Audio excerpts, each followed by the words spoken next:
As we begin this season of Lent, our readings today touch on the temptations of Christ, but they only touch. It's a very short reading, and it's deliberately short so as to get the focus on what happens, what is the effect of the resurrection. Our first reading has told us that God looked at the world and said, "Never again will the waters of the flood destroy it."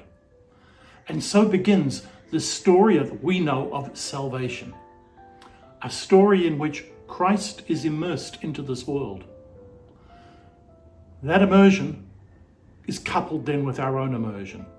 And in our second reading, we hear St. Paul saying, the effects of your baptism are occurring right now. What are those effects? Those effects are that God is going to ignore whatever has occurred in the past and is going to touch you right at this present moment.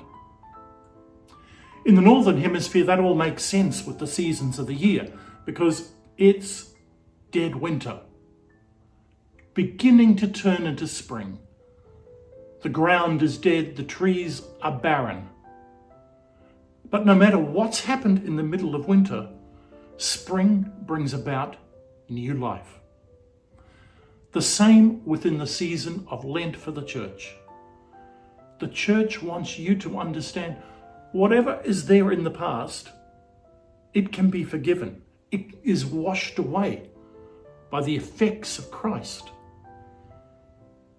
We too have been through the days in the desert. We too have been afflicted by temptation. We too have known the depths of sin.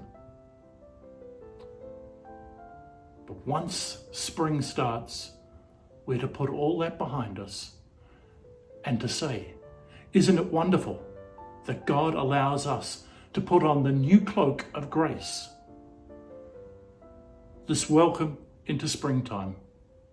Let it be a time for flourishing, for renewal, for reliving the effects of our baptism.